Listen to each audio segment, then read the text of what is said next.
Hello friends. तो हम आज एटम्स टॉपिक को आगे बढ़ाएंगे। आज हम उस पे रदरफोर्ड मॉडल का फील्डवर्क पढ़ेंगे, नील बोर्स मॉडल पढ़ेंगे और हाइड्रोजन स्पेक्ट्रम। ओके, तो हम सबसे पहले ये देखें कि रदरफोर्ड मॉडल फेल क्यों हो गया। असल में रदरफोर्ड ने अपने मॉडल में बहुत मेहनत की थी, पर उस समय नील बोर और रदरफोर्ड साहब दोनों ने ही उसके ठीक पहले, जब रदरफोर्ड ने अपना मॉडल पेश किया उसके पहले एक क्लासिकल इलेक्ट्रोमैग्नेटिक वेव थ्योरी दी और उस थ्योरी में ये बताया गया कि जब कोई चार्ज पार्टिकल किसी दूसरे चार्ज पार्टिकल के चारों तरफ चक्कर लगाता है या किन्हीं दो चार्ज पार्टिकल के बीच में जब भी रिलेटिव मोशन होता है तो वहां पर एक इलेक्ट्रोमैग्नेटिक रेडिएशंस एमिट होते हैं। ओके, न्यूक्लियस के चारों ओर इलेक्ट्रॉन चक्कर लगाता है। न्यूक्लियस चार्ज पार्टिकल है, इलेक्ट्रॉन भी चार्ज पार्टिकल है।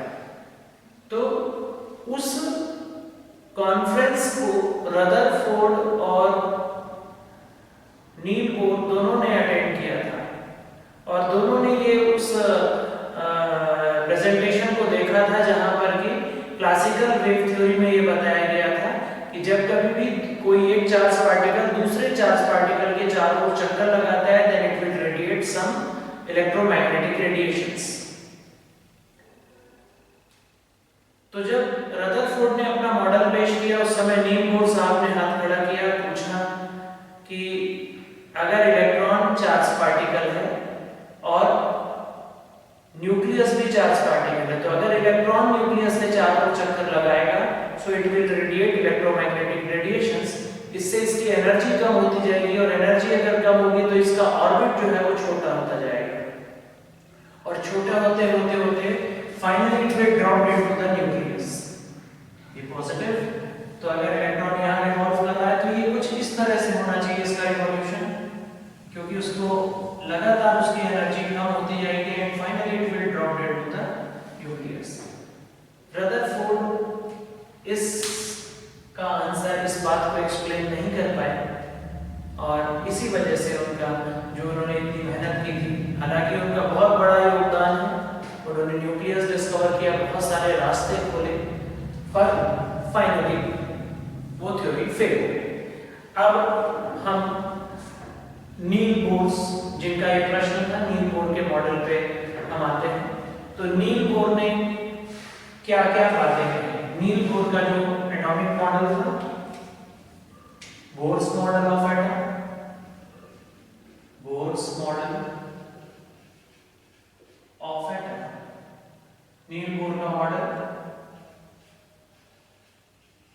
इसमें उन्होंने सबसे पहले बात जो दृढ़ता पूर्वक रखी और उन्होंने कॉन्ट्रडिक्ट किया इलेक्ट्रोमैग्नेटिक वेव थ्योरी को, जो क्लासिकल वेव थ्योरी थी उसको उन्होंने कॉन्ट्रडिक्ट किया। उन्होंने कहा कि वो सब सही है लेकिन इलेक्ट्रॉन्स के केस में और न्यूक्लियस के केस में ये लागू नहीं होता है। उन्होंने कहा कि इलेक्ट्रॉन जो है जिस ऑर्बिट में चक्कर लगाते हैं वहां पर जब वो चक्कर लगा रहे होते हैं तो किसी प्रकार का कोई इलेक्ट्रोमैग्नेटिक रेडिएशन एमिट नहीं करते, वो स्टेशनरी ऑर्बिट होती है, उनकी एनर्जी में कोई चेंज नहीं आता है। ओके, तो पहला पोस्टुलेट उनका यही था कि बोर्स पोस्टुलेट कि electron in an atom could revolve in a certain stable orbit without the emission of radiant energy. Electron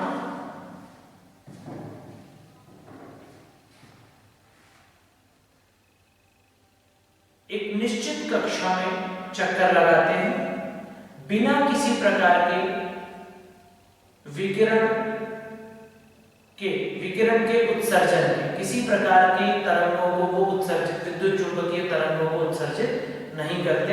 वो जिस कक्षा में चक्कर लगाते हैं वो स्थायी कक्षा होती है, उसकी ऊर्जा जो है वो स्थायी होती है। तो पहला पोस्टुलेट। दूसरा उन्होंने बोला किसी न्यूक्लियस के चारों इनफाइनाइट नंबर ऑफ ऑर्बिट्स हो सकती हैं, बहुत सारी ऑर्बिट्स हो सकती हैं, लेकिन उनमें से इलेक्ट्रॉन जो है, सबकी रेडियस अलग अलग होगी, लेकिन उनमें से इलेक्ट्रॉन केवल उन्हीं ऑर्बिट्स में चक्कर लगाते हैं। ये प्रैक्टिकली डिटर्मिनेशन है। देखिए कितनी मेहनत की गई होगी, कैसे सोचा होगा। एक एटम जो इतना छोटा होता है, जो दिखाई भी नहीं देता है, उस पे बातें की गई कि electron out of infinite orbits, जो बहुत सारी किसी नाभिक के चारों ओर अनंत कक्षाएं हो सकती हैं, उनमें से इलेक्ट्रॉन केवल उसी ऑर्बिट में चक्कर लगा सकता है जिसका एंगुलर मोमेंटम h/2 पाई का पूर्ण गुणज हो। Electron can revolve only in those orbits whose angular momentum is integral multiple of h/2 पाई। ठीक, मतलब इंटीग्रल मल्टीपल पूर्ण गुणज, मतलब जहां n की वैल्यू क्या होनी चाहिए, where n is equals to 1 2 3 4। मतलब मैं आपको समझाता हूं। एंगुलर मोमेंटम होता है बेटा किसी भी चीज का मास इनटू वेलोसिटी, ये लीनियर मोमेंटम, और इसमें अगर आप डिस्टेंस का मल्टीप्लाई कर देंगे तो ये एंगुलर मोमेंटम, कोणीय संवेग। इलेक्ट्रॉन अनंत कक्षाओं में से केवल उन कक्षाओं में चक्कर लगा सकते हैं जिनका कोणीय संवेग h/2 पाई का पूर्ण गुणज हो। ओके, तो कोणीय संवेग क्या होता है? कोणीय संवेग, एंगुलर मोमेंटम, mvr से रिप्रेजेंट करते हैं। mvr h/2 पाई का पूर्ण गुणज। पूर्ण गुणज मतलब या तो a वन लाइन होगा, मींस अगर पहली कक्षा होगी तो 1h/2 पाई, 2h/2 पाई, 3h/2 पाई, मतलब ये 1.7 into h/2 पाई नहीं, 2.3 into h/2 पाई नहीं।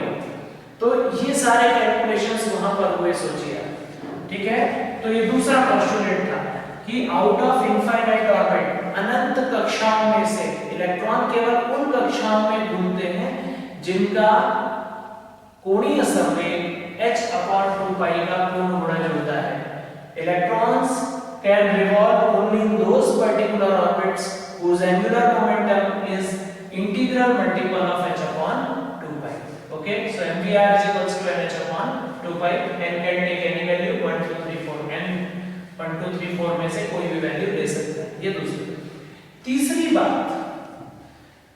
बात उन्होंने कही, ये दूसरा था। ये सारे पॉइंट्स आप लिखते भी जाएंगे।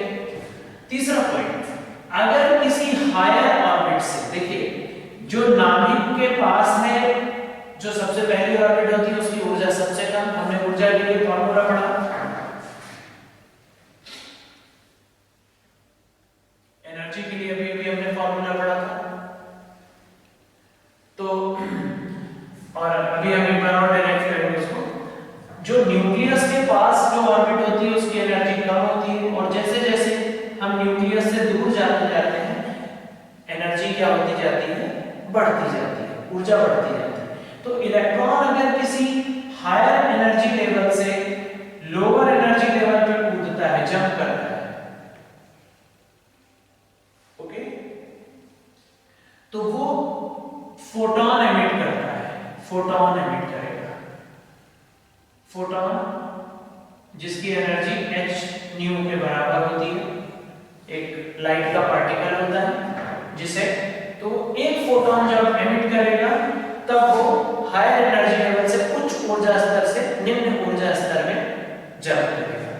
ठीक है, तो अगर मैं EI माइनस EF की बात करूं, ठीक है ना, प्रारंभिक और बराबर क्या होगा जब वो फोटोन उत्सर्जित करेगा तब वो, देखिए इसका कारण क्या है, इस ऊर्जा स्तर में जो इलेक्ट्रॉन रिवॉल्व कर रहा है, घूम रहा है, उसकी ऊर्जा ज्यादा है, इस ऊर्जा स्तर की ऊर्जा कम है। तो अगर इस इलेक्ट्रॉन को यहां आना है तो इतना जो डिफरेंस है, ऊर्जा का जो डिफरेंस है, वो क्या करना पड़ेगा, उसे रिलीज करना पड़ेगा, तब तो वो इस कक्षा में आ सकता है, इस ऑर्बिट में आ सकता है। तो वो उस ऊर्जा को प्रकाश के रूप में, लाइट के रूप में, फोटोन के रूप में एमिट करता है। तो EI माइनस EF बराबर h, जहां EI की वैल्यू EF से ज्यादा है। ठीक, तो ये तीसरा पोस्टुलेट था।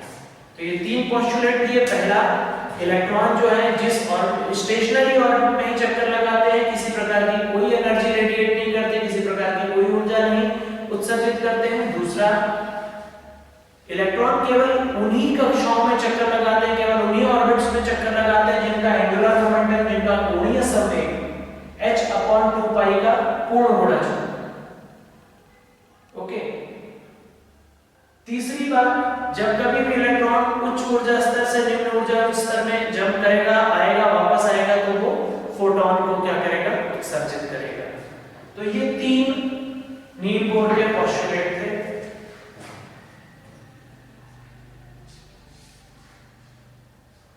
ओके,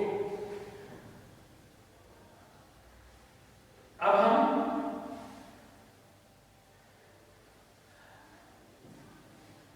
नील बोर की थ्योरी हाइड्रोजन के जैसे परमाणुओं के लिए पढ़ेंगे। बोर्स मॉडल ऑफ एटम तो ये हो गया, नील बोर का परमाणु मॉडल हो गया ये। अब हम नील बोर की थ्योरी पढ़ेंगे हाइड्रोजन लाइक एटम्स के लिए। Bourse theory for hydrogen like atom.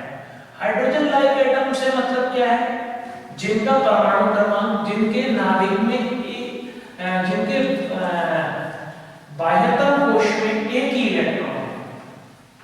Okay, hydrogen like atoms और आयंस या स्पीशीज, ये ज्यादा अच्छा वर्ड होगा, ठीक है, जिनके पास एक इलेक्ट्रॉन है, जिनके पास एक इलेक्ट्रॉन। अब एक इलेक्ट्रॉन होगी कैसे हो सकता है, देखिए मैं बताता हूं एग्जांपल। हाइड्रोजन के पास तो होता ही है, एक प्रोटॉन भी होता है और एक इलेक्ट्रॉन भी होता है। लेकिन अगर मैं लिथियम पॉजिटिव की बात करूं या लिथियम 2 पॉजिटिव की बात करूं, तो इससे 2 इलेक्ट्रॉन निकल गए, ठीक है ना। तो अब इसके पास बचे कितने, एक इलेक्ट्रॉन बचा, ठीक। एटॉमिक नंबर इसका कितना है, Z = 3, लेकिन नंबर ऑफ इलेक्ट्रॉन्स कितने हैं, 1 है। इसके पास Z बराबर 1, एक प्रोटॉन है और एक ही इलेक्ट्रॉन है। तो हाइड्रोजन लाइक एटम का मतलब यह है कि जिनके पास एक इलेक्ट्रॉन, ऐसी स्पीशीज जिनके पास एक इलेक्ट्रॉन हो। ओके, अब हम सबसे पहले nवीं कक्षा की त्रिज्या की बात करेंगे। देखिए, radius of nth orbit, radius of nth orbit. अब आप देखिए, यहां न्यूक्लियस है, जो भी परमाणु क्रमांक है, एटॉमिक नंबर Z, और जितना एटॉमिक नंबर होता है उतने ही प्रोटॉन होते हैं। तो अगर Z प्रोटॉन है तो Z प्रोटॉन का चार्ज कितना होगा, Ze, ओके, प्लस Ze, और इसके चारों तरफ इलेक्ट्रॉन होंगे जो चक्कर लगा रहे हैं। एक ही इलेक्ट्रॉन की बात कर रहे हैं, ओके। तो मान लीजिए कि ये चक्कर लगा रहा है इलेक्ट्रॉन, ये इलेक्ट्रॉन है यहाँ पे। अब इलेक्ट्रॉन अगर ये चक्कर लगा रहा है तो इसको सेंट्रीपिटल फोर्स मिलेगा। सेंट्रीपिटल फोर्स इसको चक्कर लगाने के लिए, सेंट्रीपिटल फोर्स अंदर की ओर लगेगी, ये सेंट्रीपिटल फोर्स, और ये किसके बराबर होगा बच्चों, सेंट्रीपिटल फोर्स इसको, मतलब अब अभिकेंद्री बल ये किसके बराबर कहां से प्राप्त होगा? स्थिर विद्युत बल से हमने पढ़ा था ये, ठीक है। ये अभिकेंद्री बल इसको कहां से प्राप्त हो रहा है? ये नाभिक इस इलेक्ट्रॉन को अपनी ओर खींच रहा है, स्थिर विद्युत बल। तो अभिकेंद्री बल mv² r, मान लीजिए mv कक्षा में इलेक्ट्रॉन चक्कर लगा रहा है तो rn mv² r बराबर, अभी हम r ले लेते हैं nth ऑर्बिट के लिए, nv कक्षा की बात करें, और स्थिर विद्युत बल क्या होगा? 1/4 pi epsilon 0 q1 that is E, q2 that is ZE upon r²। ये हम पढ़ चुके हैं। तो यहाँ r से r कैंसिल हो जाएगा, ओके। अब हम यहाँ पर इसको कैलकुलेट कर लेंगे त्रिज्या, ये हमने पहले भी निकाला था, ठीक। अच्छा, एक और चीज, ये तो पहली बात होगी। दूसरी बात हमने बोला कि अगर इलेक्ट्रॉन इस कक्षा में चक्कर लगा रहा है तो इसका कोणीय संवेग जो होना चाहिए वो किसके बराबर होना चाहिए? nh/2π के बराबर होना चाहिए। nवीं कक्षा की बात हो रही है, राइट, ओके। तो यहां से हम अगर देखें इसको तो mv बराबर nh/2πr, r को नीचे ले लें।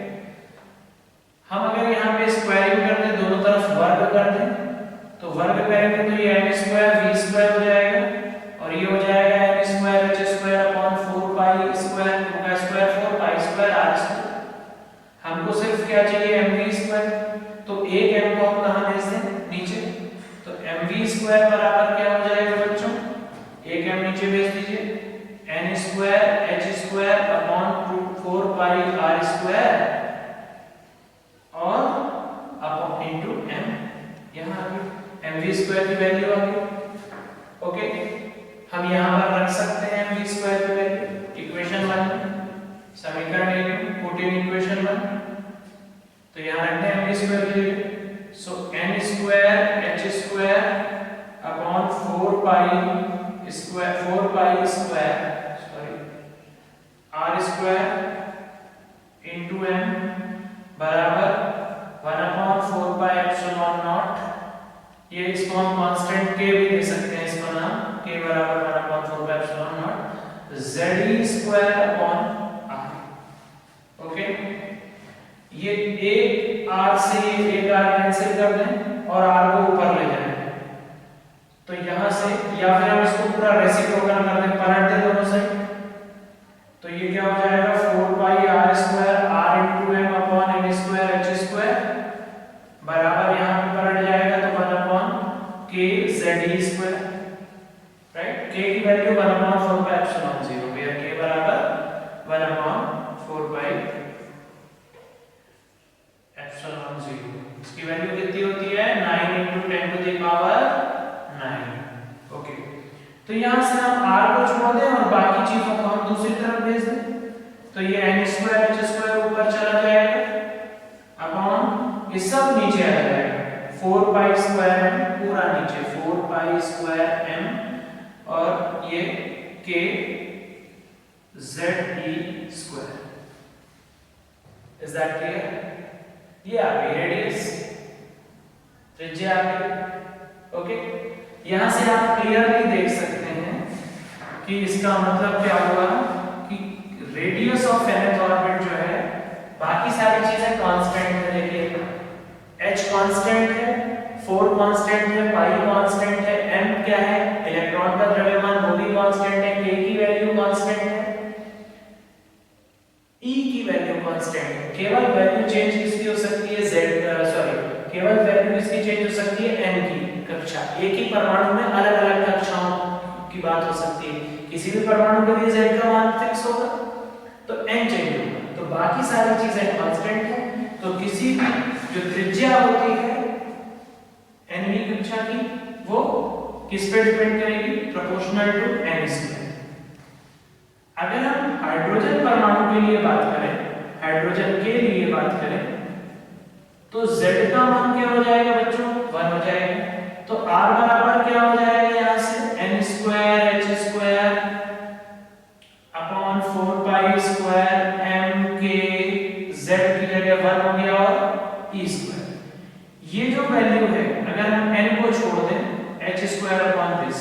ये लगभग 0.53 एंगस्ट्रॉम आती है।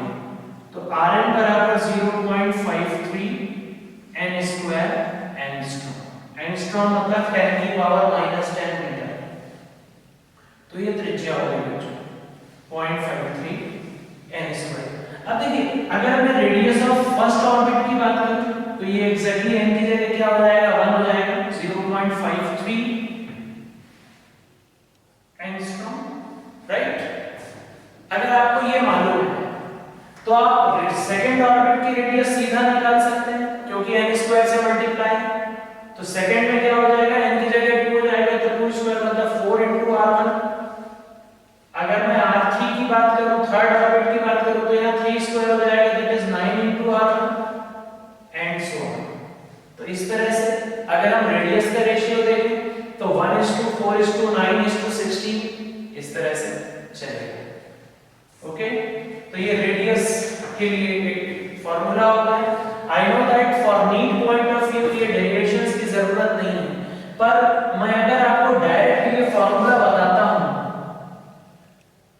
तो वो रटने जैसा हो जाएगा। अभी आप कॉन्सेप्चुअलाइज्ड हैं, आपको चीजें समझ में आ रही हैं, आप क्वेश्चन को समझ पाएंगे। Okay, next radius of nth orbit के बाद मैं वेलोसिटी पे बात करता हूं। वेलोसिटी ऑफ इलेक्ट्रॉन्स, वेलोसिटी nवीं कक्षा में इलेक्ट्रॉन का वेग की बात करूंगा मैं। Velocity of nth orbit. Now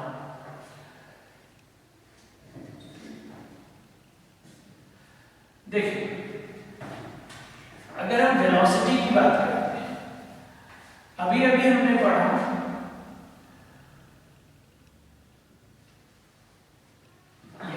देखिए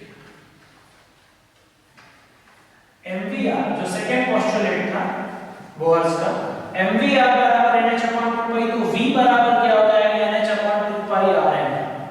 ओके, r की वैल्यू अभी हमने कैलकुलेट की, रेडियस ये निकली n square h square upon 4 square n square h square upon 4 square m के e स्क्वायर।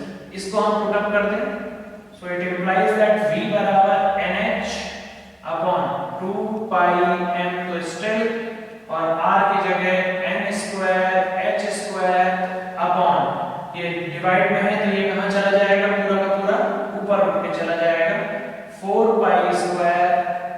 इसके डिवाइड की चीज कहां चली जाएगी ऊपर m के e स्क्वायर। ओके, अब आप इसको कैंसिल कर रहे हैं, यहां देखिए एक n से एक n कैंसिल, एक h से एक h कैंसिल, एक m से एक m कैंसिल, 2 2 जा 4 हो गया, एक पाई से एक पाई कैंसिल। तो हमारे पास वेलोसिटी ऑफ nth ऑर्बिट कितना आ गया बच्चों, ये 2 बचा, ये पाई बचा, ये k e स्क्वायर बचा अपॉन n into h बचा, राइट। यहां पर आप z भी ले सकते हैं, atomic number z, radius of nth orbit में हमारा z नीचे आ जाता तो we can put up here z also. अगर हम हाइड्रोजन के लिए ना बात करके किसी और के लिए बात करते हैं, फॉर हाइड्रोजन, फिर वही बात, फॉर हाइड्रोजन z बराबर क्या हो जाएगा 1 हो जाएगा। हाइड्रोजन का परमाणु क्रमांक एटॉमिक नंबर क्या होता है बच्चों 1 होता है, तो यहां z की जगह 1 आ जाएगा। सो नाउ हम यहां पर velocity of nth orbit for hydrogen देखें। फॉर हाइड्रोजन परमाणु के लिए हम वेग देखेंगे nवीं कक्षा में 2 k e square upon nh। तो यहां पे हम देख रहे हैं क्लियरली जो nth ऑर्बिट है, यहीं पे देखें वेलोसिटी ऑफ nth ऑर्बिट nवीं कक्षा में इलेक्ट्रॉन का वेग जो है, बाकी सब तो नियत है, 2 नियत है, पाई नियत है, k नियत है, e नियत है, z और h दोनों नियत है। तो vn जो है व्युत्क्रमानुपाती होगा, इनवर्सली प्रोपोर्शनल होगा ऑर्बिट में। मतलब जैसे जैसे हम ऑर्बिट में दूर जाएंगे वैसे वैसे वेलोसिटी क्या होती जाएगी, कम होती जाएगी इलेक्ट्रॉन की। ओके, यहाँ पर अगर हम कांस्टेंट्स की बात करें तो ये जो पूरी वैल्यू है 2 पाई, k की वैल्यू 9 into 10 की पावर 9, e की वैल्यू 1.6 into 10 की पावर -19 और h की value 6.624 into 10 to the power -34। अगर हम ये सारी वैल्यूज यहाँ पे सब्स्टिट्यूट करते हैं तो ये हमारे पास एक वैल्यू निकल कर के आती है, that is approximate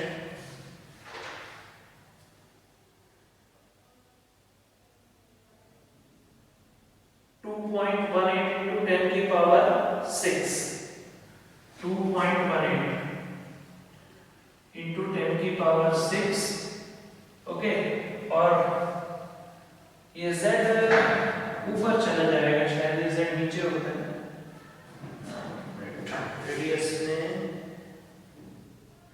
z ऊपर चला जाएगा, नीचे की चीज ऊपर गई थी तो ये z ऊपर चला जाएगा यहाँ पे, तो ये इंटू z ऊपर आ जाएगा, z बाय n है ना, ओके। ये z ऊपर आ जाएगा यहाँ पे,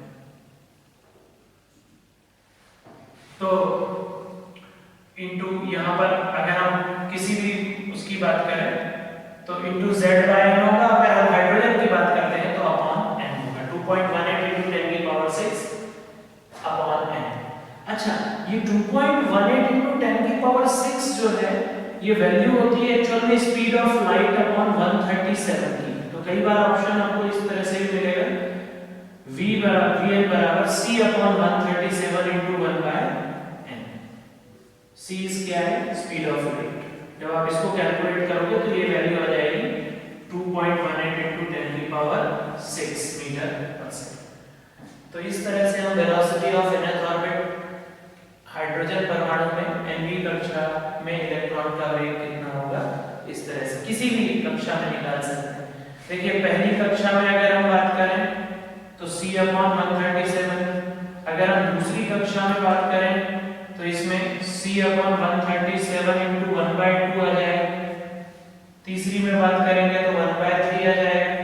तो यहाँ पे वेग का अनुपात कैसा चल रहा है, 1 अनुपात 1/2 अनुपात 1/3, 1:1/2 1/3, लाइक इस तरह से हम वेलोसिटी निकाल सकते हैं।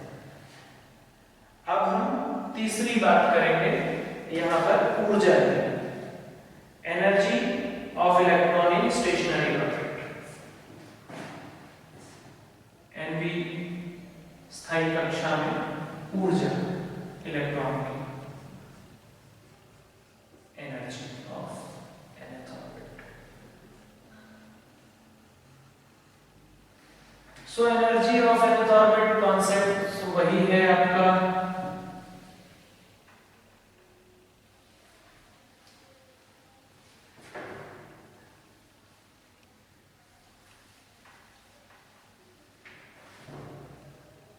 हमने जो पढ़ा कि mv स्क्वायर पहला जो सेंट्रीपिटल फोर्स आपके अभिकेंद्रीय बल mv स्क्वायर अपॉन r बराबर 1/4πε0 that is k q1 q2 upon r square, z मतलब ze into e, ze square upon r, इसको 1/4πε0 कर लेते हैं, q1 q2 upon r square. ये हम पढ़ चुके हैं, एक r से एक r कैंसिल हो गया तो ये हो गया, तो जो गतिज ऊर्जा हो गई, काइनेटिक एनर्जी हो गई हाफ mv स्क्वायर, तो ये हो गया आपका हाफ का डिवाइड हो जाएगा दोनों तरफ, तो ze square upon 8 pi epsilon not into r।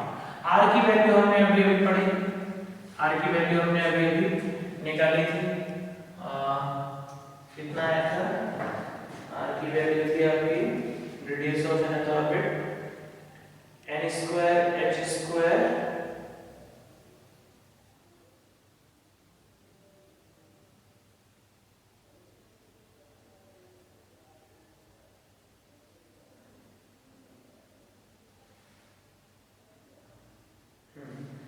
n square h square upon k z square 4 pi square k z square 4 pi square n। k की वैल्यू 1/4 पे एप्सिलॉन करेंगे तो वो ऊपर चला जाएगा, तो 4 pi epsilon not n square h square के की वैल्यू रख दी हमने z e square into 4 pi square m। Now यहाँ से हम देखें 4 से 4 कैंसिल, 1 पाई से 1 पाई कैंसिल, बस। तो ये आपका r की वैल्यू आ जाएगी epsilon not n square h square upon z e square pi into m। इसको हम कहाँ रखते हैं? यहाँ पर रखते हैं, पुट इन इक्वेशन पर, समीकरण 1 में रखने पर रख देते हैं साहब। तो समीकरण 1 इसको दे देते हैं ना। तो काइनेटिक एनर्जी जो हो जाएगी, गतिज ऊर्जा जो हो जाएगी, वो हो जाएगी z e square upon 8 pi epsilon not, और ये r की वैल्यू रख दूं epsilon not n square h square upon नीचे की सारी चीजें ऊपर चली जाएंगी z e square pi into m। तो ये कितना हो जाएगा z स्क्वायर पाई हो गया, z स्क्वायर हो गया, e की पावर 4 हो गया, m हो गया अपॉन, अच्छा 1 पाई से 1 पाई कैंसिल हो जाएगा, तो यहाँ पाई भी नहीं बचेगा, और 8 epsilon not square, epsilon not 2 है, 8 एप्सिलॉन नॉट स्क्वायर आ जाएगा यहाँ पे, और n स्क्वायर h स्क्वायर आ जाएगा। ये काइनेटिक एनर्जी आ गई। ओके,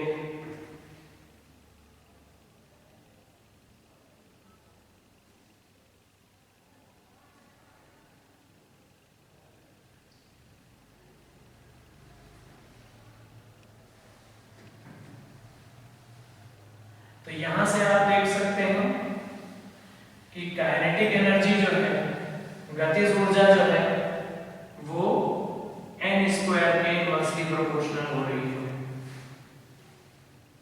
अगर मैं बाकी सारी चीजों को छोड़ दूं तो, और z की वैल्यू को 1 ले लूं, अगर मैं z के लिए हाइड्रोजन एटम की बात करूं, फॉर हाइड्रोजन एटम z की वैल्यू क्या हो जाएगी? 1 हो जाएगी वहां पर। तो वो जो m e की पावर 4 और ये सारी जो वैल्यूज हैं, ये एक अलग सी वैल्यू बनाती हैं, इसके कैलकुलेशंस अलग से होते हैं। ओके, मैं उसको अभी कैलकुलेट करके आपको दिखाऊंगा। अगर हम वो कैलकुलेशंस देखें तो जूल में अगर मैं बात करूं तो 2.18, ये अभी आपकी काइनेटिक एनर्जी है। ऐसे ही आपको पोटेंशियल एनर्जी पहले निकाल लेनी है। अब पोटेंशियल एनर्जी निकालनी है,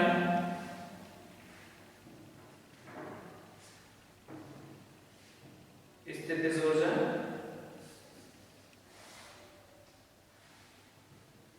ओके, लेट्स सी।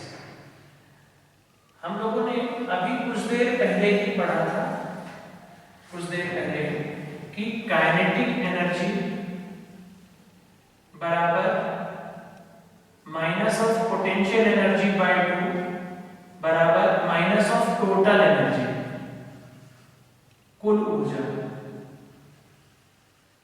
जो गतिज ऊर्जा थी वो माइनस ऑफ कुल ऊर्जा के बराबर थी। तो अगर मैं कुल ऊर्जा की nth ऑर्बिट की बात करूं, nवीं कक्षा की nth ऑर्बिट की, nवीं कक्षा की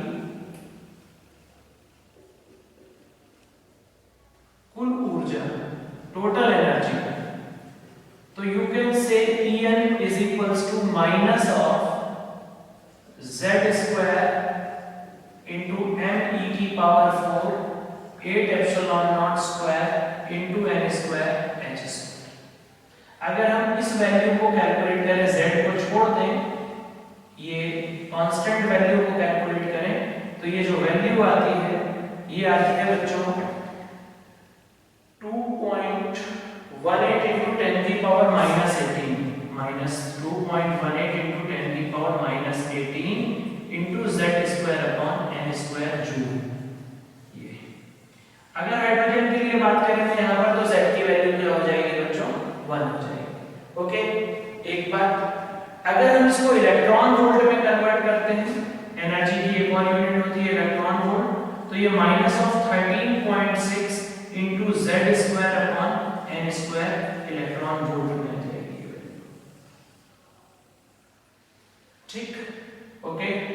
तो अब यहां से देखिए कैसा हो गया, En is proportional to N square. पहली कक्षा की ऊर्जा -13.6, ओके। अब देखिए मैं यहाँ पे करके बताता हूँ। देखिए अगर मैं फर्स्ट ऑर्बिट की बात करूँ तो टोटल एनर्जी -13.6 इलेक्ट्रॉन वोल्ट। अगर मैं दूसरी बोलूँ तो कितना हो जाएगा, n स्क्वायर, सॉरी डिवाइड में है ना, n इनवर्सली प्रोपोर्शनल। सेकंड की बात करूँ, फॉर हाइड्रोजन एटम की बात कर रहा हूँ, फॉर हाइड्रोजन एटम, तो z की वैल्यू क्या हो जाएगी यहाँ पे 1। तो दिस E2 की बात करूं तो -13.6 अपॉन n स्क्वायर, मतलब 2 का स्क्वायर कितना हो जाएगा 4। थर्ड की बात करूं, excuse me, -13.6 upon 9 and so.